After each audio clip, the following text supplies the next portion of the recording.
One of the hardest questions when starting out with calisthenics is in which order these skills should be trained with. Pushing is the topic for today. I'll give you an order of skills that's going to help you make sure that you attempt the harder skills at the right point in time when your body is ready, meaning the risk of injury should be lower. And it's also going to mean that backwards, you're going to be training all of the skills still, or a lot of the skills still indirectly. It starts with things like basics. It continues to go to handstands, handstand push-ups, and those have similar movement patterns, just with bent arms, as the planches. So when you are at the planches, the handstand push-ups, they still stick with you. You don't have to juggle 100 skills. That's the goal. Before even starting with everything, with all of the skills, I would make sure that you can do a couple of push-ups, right? 10, 15 reps, actually keeping the core engaged, meaning that you don't have reps where you are forced to arch up like this, but you're actually able to keep the core engaged, having the load mainly carried by your shoulders. Dips and all of that you're doing in that phase too.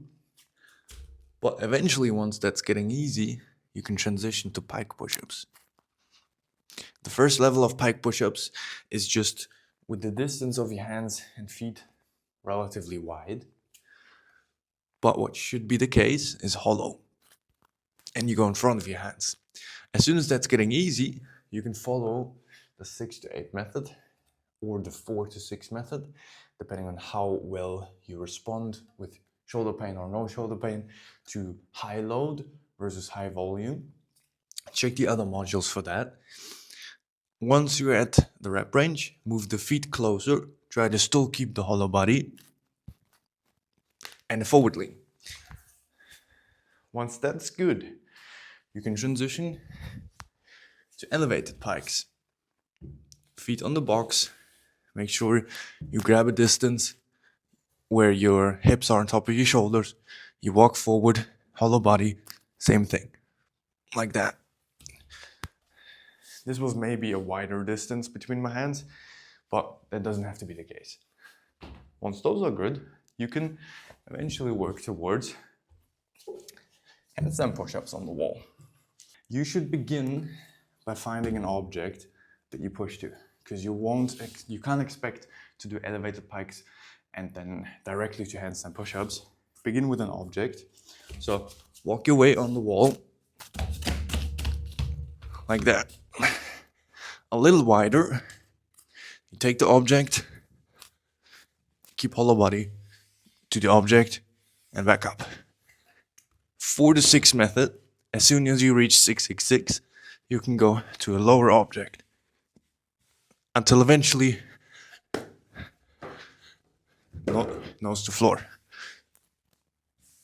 like that.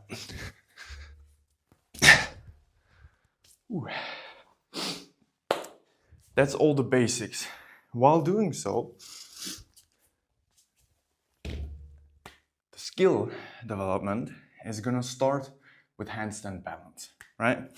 You wanna get your handstand up to being able to kick right into it and actually hold it balance-wise on parallels or on the floor. To see the progression system up to handstand, I have other videos on that where I described it already in detail, but you should begin with the balance. And the balance is going to take some time. While doing so, build up the pikes, elevated pikes, eventually handstand push-ups on the wall. And once you're here, you're starting to get strong enough to begin with the first presses. Usually once you go past 90 degrees, you're starting to be strong enough to do what I call the tuck press lift off, right? Which is this test where you lean forward, get your weight onto your shoulders, and your feet lift. It's a test to see, are you ready for a press? If that works, you are. From that, you can then transition to going on the wall and trying to go even further and doing a press with momentum. So the first skill after the handstand is the tuck press to handstand that you can do. There are skills in between that are a little bit more playful, a little easier, but I don't put it as a main point in the progression system because it's something that you can reach with a lot of attempts, which is a frog stand handstand, like this.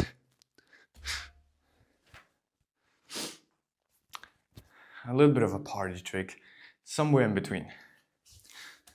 But the tuck press to handstand is the first skill. You can nail it up against the wall, folding into the wall, doesn't matter for the start, and then eventually you go and stick it straight up. Once that is good, you can go another step with something like a pike press. I'll show you from the side, where you do this. Pike push-up, lean forward, lift the legs, and press up. A little harder. And then eventually, on the basic side, you get to nose to floor. And at that point, you're strong enough, if you've worked on your balance already as well, to start beginning with some freestanding handstand push-ups. That's the next on the list. Freestanding, first, not all the way down, but to an object, partial range of motion. You touch it, you go back up. You can use the 1 to 3 method to build down, right? 1 rep, next set, 1 rep, next set, 1 rep. Next workout, maybe 2 reps. And the other set's just 1. You build it up until 3 reps, and then you go lower again. That's that progression system. Once you can do a full handstand push-up, nose to floor, you can begin working towards having it with a little more forward lean. So instead of going down like this, you go down a little more forward leaned. Why is that important? Because you eventually want to go to something like a 90-degree handstand push-up. So it would be full range of motion handstand push-up, then reaching the forward lean, right? Significantly in front of your wrist, so that you eventually can work towards a straddle 90-degree, which is similar mechanic. You just lean more and more forward. And these are skills that develop more through attempts. You can continue to do handstand push-ups on the wall. You can work your way up to doing it on parallettes, because here you're going lower than floor level. Instead of being capped by nose to floor, you go this much lower. And then eventually you can also do it on big parallettes. And going so much lower forces you to lean with your shoulders in front of your wrist, which is the same mechanic that you have, on all the 90-degree handstand push-up skills. The 90-degree handstand push-up you can develop with negatives, attempts. I have more videos showing you the progression systems of the individual skills, but it's handstand push-up, forward lean handstand push-up, negative 90-degree, and eventually full 90 degrees.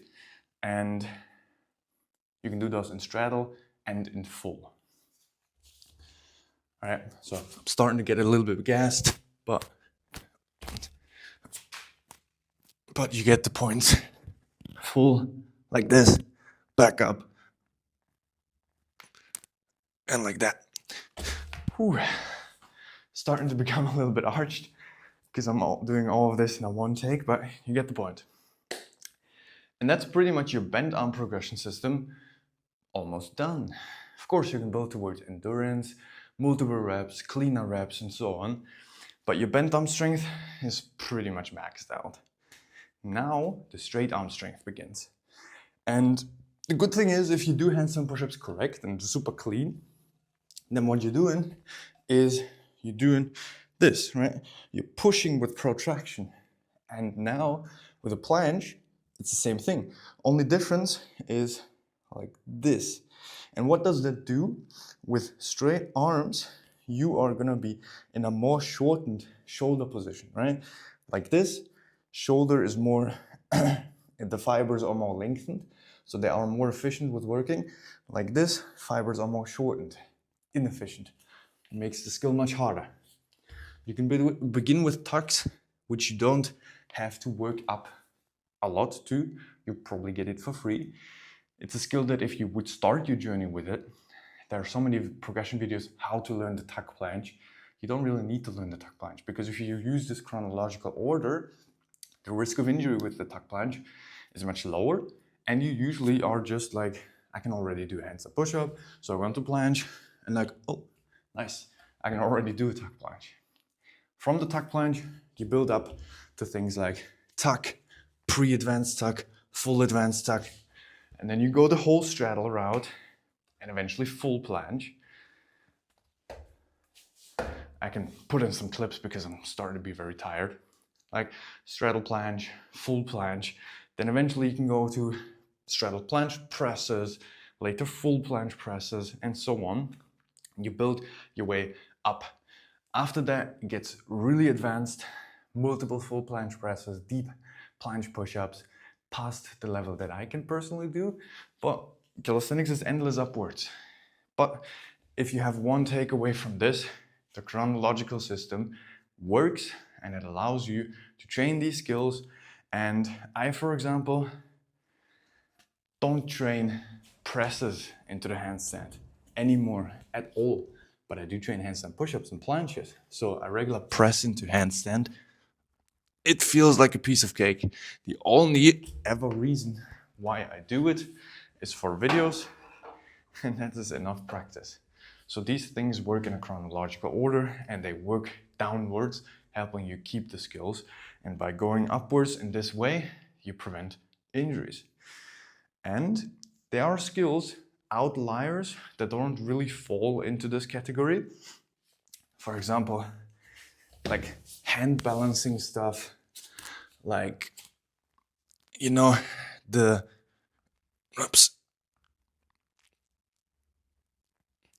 tuck handstand. I'm getting very fatigued. Tuck handstand or one-arm handstands.